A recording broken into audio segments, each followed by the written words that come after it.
Científico Latino is proud to, really announce our webinar series for the Graduate School Mentorship Initiative, or GSMI 2020 program.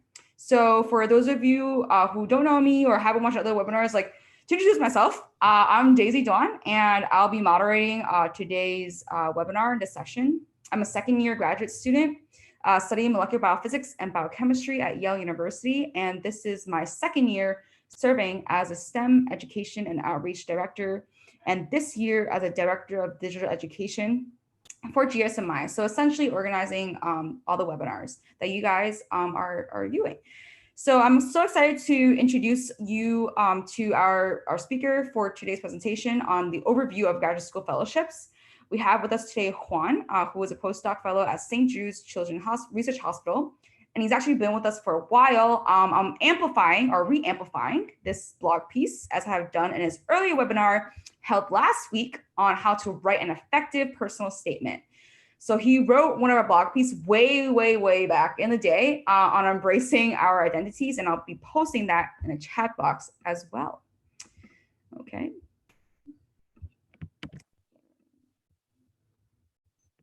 There. Okay. And yeah, so regarding his webinar, on the graduate school, fellowships, you can actually watch that on your own free time as well. By also, if you, again, reiterating that we will be uploading this webinar with closed captioning. And so, yeah, let's get started. I am so incredibly lucky to be working with Juan for the past year or so, actually, and even more excited for all of you guys to meet him and learn from him today about the various fellowships you can apply to. So yeah, Juan, please take it away. All right. Yeah, thanks, Daisy. That was a really nice introduction. Thank you. Appreciate it. But yeah, as Daisy mentioned, my name is Juan, and sorry, there is an about me slide, so I'll just move to that now as I try to get this chat box a little bit out of the way. Okay. Yeah. So as Daisy mentioned, I am a postdoc at St. Jude Children's Research Hospital. I've been here for a little bit over a year now, so no longer really a first year, but I graduated from Colorado Mesa University in 2013, where I did biomedical research and chemistry research for about 3 years. And I got my PhD in biomedical sciences from The Ohio State University in 2019. And I do have experience writing some of these fellowships. And as a graduate student, I obtained a T32 predoctoral training fellowship, as well as a Gilliam fellowship from Howard Hughes Medical Institute. And currently, I've successfully obtained a few postdoctoral fellowships, including a T32, an F32, Jane Coffin Childs postdoctoral fellowship, and a loan repayment program fellowship as well. So with that, I just want to lay out some of the goals of today's webinar. And this is really an overview of graduate school fellowships, so that we are introduced into what they are, kind of the timelines behind them. So we'll start off with what a fellowship is, how to find fellowships, why you should apply, and some additional tips.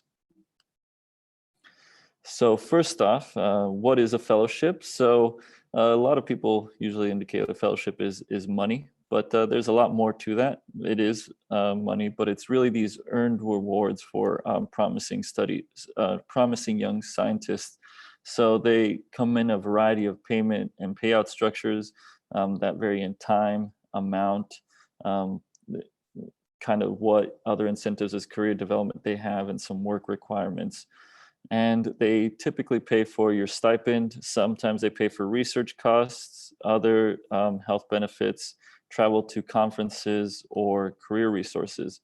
And I wanted to show you some pictures here as well from one of the fellowships I obtained in graduate school. This is from the Howard Hughes Medical Institute, the Gilliam Fellowship. And this is these are all of the Gilliam Fellows, and along with some of the mentors that are part of the Gilliam Fellowship family. And just to emphasize how it's much more than money, these are all individuals that we got to meet and interact with at a yearly conference because of this fellowship, and we really got to form really tight bonds with each other. And to this day, people that I met through these conferences are still people that I reach out on a daily basis with anything that I'm currently going through. So it's much more than just money. These are really great opportunities to help you develop your career and develop relationships, which will also help you throughout your career, as it's a very important part of science as well. So that's just a basic overview of what a fellowship is and what it can do for you beyond just providing monetary compensation. So now, typically there are really two types of fellowships that you can apply for. There are internal and external fellowships. Internal fellowships are those provided by the institution that you're a part of. They're usually merit-based. And what I mean by that, because you're at that point, they're just looking at things that are like GPA, or if they still do the GRE, sometimes GRE, things like that. But they're usually given to students as they are coming into the graduate program that they apply to. So they don't have a lot to judge you on at that point. So they usually do it on things like that. But they vary greatly in the application process.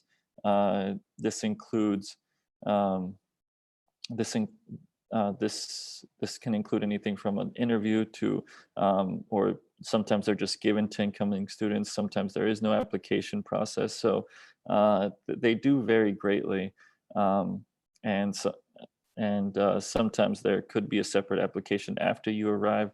So it's a good place to act.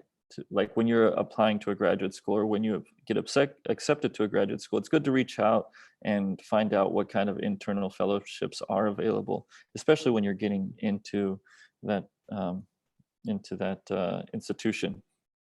So sometimes they're even posted at the graduate school or department websites. So you can definitely reach out to either the administrator or some of the advisors that you're currently contacting about the application process. Or sometimes when they are just given out to students, sometimes it's those who just reach out and ask. So really just make sure that that you're aware that there are sometimes funding available, and that you reach out for those. And next, the external fellowships. These can be from a variety of different institutions. They are private, federal, nonprofit foundations. They can offer fellowships to promising young scientists. This includes some of the main ones that people are aware of, like the NSF grants, HHMI, the NIH. This is one of the larger fellowship institutions. And then there are some fellowships as well for international students that are available, including the P&D Soros Fellowship. And some institutions that also, like the American Heart Association, also offer a variety of different fellowships for international students as well. And those are usually more external fellowships.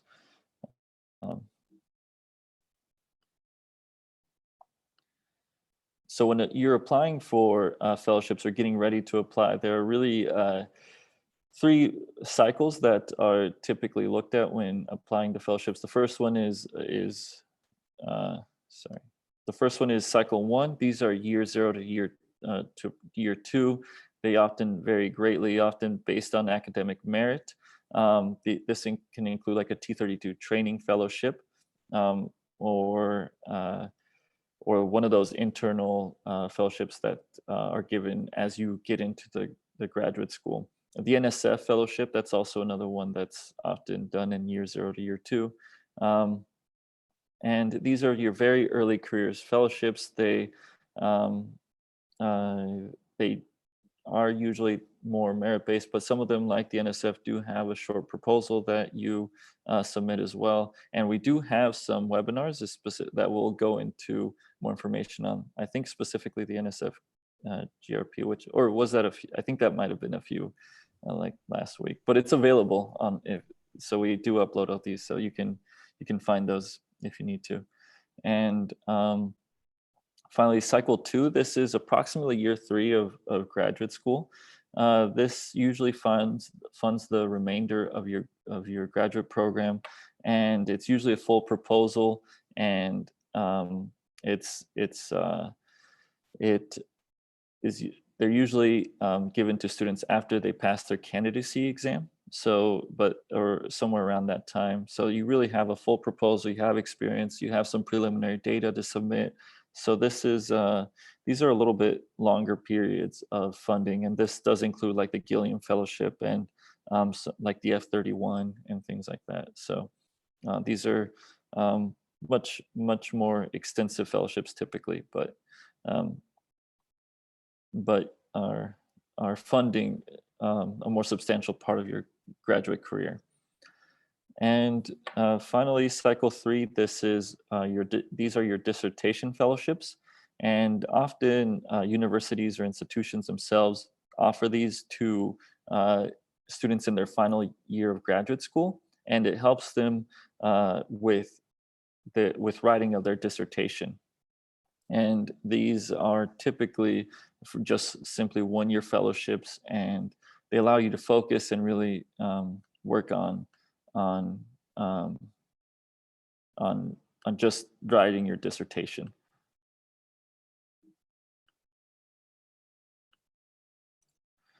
So there are many reasons, as I mentioned earlier, why you should apply to graduate school, but these are just some extra things we'll talk about. So the first one is just to build your scientific communication skills. So writing a fellowship does require a lot of formal communication of your science, which is a critical part of your scientific training. So you're putting down your whole project onto a proposal format, and that allows you to hone in on your ideas and really structure and outline your research plan. So often this not only improves the way you communicate your project, but also you'll find things as you're writing and forced to put it down on paper that that maybe leads to new experiments that you want to do. So those are two external benefits of simply going through this application writing process. And if you do obtain a fellowship, there's also that financial support. It allows recipients of these fellowships to really focus and pursue their projects without having to worry about finding other resources or trying to find funding. They free you up from assistantships. So some individuals don't want to teach; they just want to focus on their research, so you don't have to do a teaching assistantship or anything like that to support your graduate work with some of these fellowships. Of course, these rules do vary by institution, but that's typically one thing that that they free you from if that's something you want to do. And they also finally just bolster your reputation as an academic. So these are things you put on your CV, and they look really good when you obtain them and put them on there. So people when you're looking for a postdoc or something like that, having fellowships on your career shows that people um, that institutions invested money and resources into your ideas, and you have that to back you up. So those are just more external reasons to apply to a fellowship.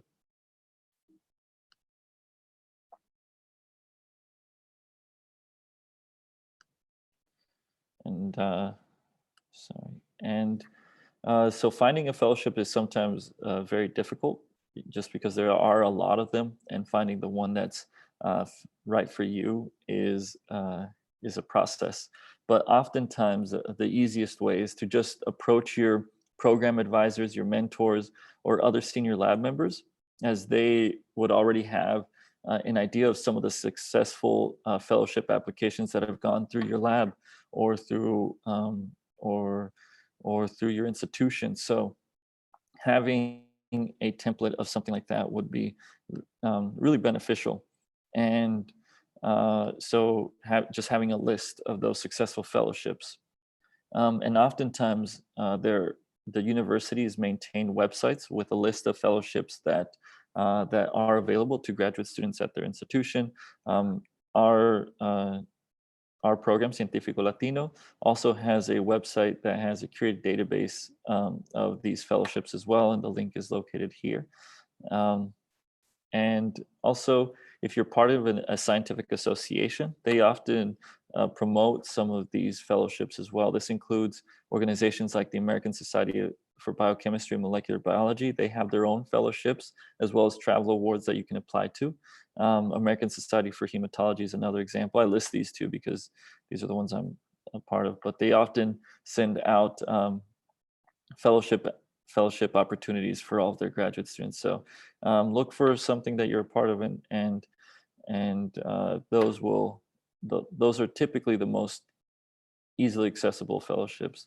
And also, just doing a quick Google search with things that are unique to you will help narrow down the list of fellowships that you should apply for by narrowing it down to your research interests, your career stage, and some of your demographics and personal interests. These can lead to very specific fellowship opportunities. So oftentimes a fellowship is looking for a specific student.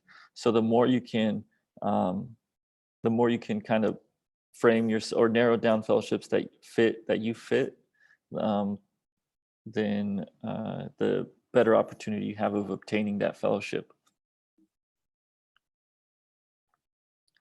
So I'm going to finish this off by going over some additional tips. So be aware of some of the deadlines. Give yourself enough time to do it, and that starts off by knowing your deadlines. Most of the fellowships are due in the fall or winter, but other fellowships like the F31, those have rolling deadlines throughout the year. This includes in the spring, such as April, the end of summer, or early fall, like August, and the winter, December. So these are all applications that,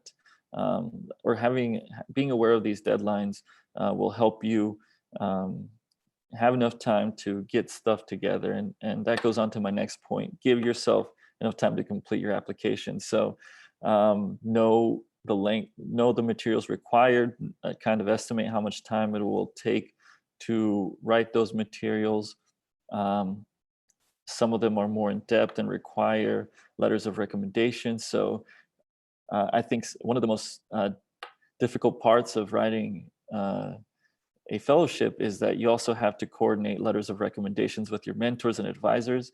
And sometimes you have to send those emails way in advance, also like a week before. So just staying on top of those deadlines, along with staying on top of your advisors, making sure that they're submitting your letters of recommendation and giving them enough time to write those letters of recommendation is important. And that goes on to my final point about giving yourself enough time, is to make sure you finish drafts early. So having other people read your fellowship applications is a critical part of having successful graduate school fellowships. So if you don't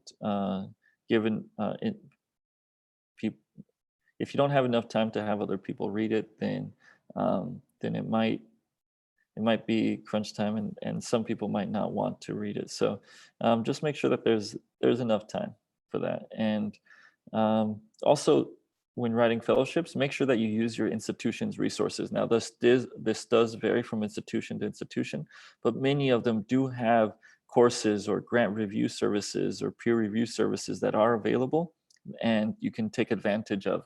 So, for example, here at St. Jude, we have a grant review process where if you want, you can have people read it for some scientific merit or statistics or something like that. So there are those services available at different institutions.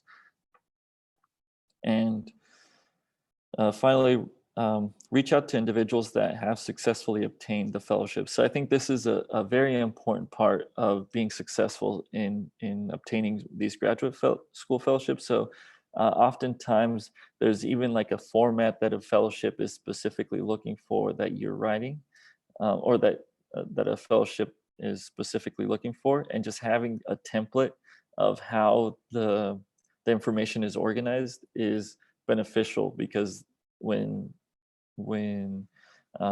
you're organizing your fellowship in a way that someone has successfully gotten the fellowship, then you know that the way that the information was organized is going to have a shot. So, for example, the F31 or the F32, those fellowships are very lengthy, and certain sections don't have much information on what's required. They just say, write your research proposal, but they just give you like a font or indent sizes. So if you have something that that is clear and concise in some kind of format, then it'll help other students it'll help you get a better application. And sorry, I got distracted by a question, but it looks like we do have a question. And it says, this is by Angelica, and it says, hello, I'm going to start my Gilliam application soon. Congratulations, that is great. That's an awesome opportunity. Oh, sorry. Okay. I personally don't know any candidate who has received it. Where can I go to find a template for it? Okay, so I do have a template. I did receive that fellowship. So yeah, if you want to send me email, I'm more than happy. Oh yeah, sorry, I forgot to turn on the answer question. Yeah, if you don't know, so I'll make it a broad answer first, so not specific to this one. But if you don't know anyone that's personally received that particular fellowship, then oftentimes they do post them. I mean, cold calling someone might not be the best idea if they don't know you, but there are, yeah, that's a tough one. I mean, I maybe reach out to advisors, see if they know someone who has been successful in obtaining that fellowship or has even applied for it. For example, like the Gilliam Fellowship, I'm sure that your institution has nominated people before, so they probably have a list of people who have either received it or applied. Maybe talk to them about their process. Yeah, and actually sometimes the administrators like to keep track of all the successful fellowships that have gone through your institution. So reaching out to them is a good way to find other people who have obtained a fellowship that you're particularly looking for. I hope that answers your question. But yeah, I'm also available if you need to talk about that. Just send me an email. And I do have my email at the end, so, and I'll post it in the chat box as well. Actually, I think I'll post it here. Yep. Okay. And it says, okay, yeah, we can talk about that. Yep. Yeah, we can talk about that. That'll just send me an email and we'll talk more about the fellowship. I'd be glad to help. So. Alrighty. Yeah. Are there any more questions? Yeah, we're getting to the end of it. So yeah, thank you for your time. Yes. Okay, so we have received a question. So they ask, it seems that the fellowships available to DACA students are very limited. Would you happen to know of any fellowships that do not require citizenship as a requirement? Yeah, that's a good question. Yeah, so you're right. And unfortunately there is a problem where where a lot of fellowships do require citizenship. And unfortunately, I don't know all of the fellowships, but I know there are some that are available for non-citizens. I don't have a list on the top of my head, I'm sorry, but there are some. It's just unfortunately a problem that that there isn't an equal opportunity for everyone to apply for these. Yeah. Regarding your question, so you can definitely check out our fellowships database. So what we have in the database is we have a filter system where it's a fellowship type. So if you go on navigate to our fellowships database right now, I can help you navigate through it.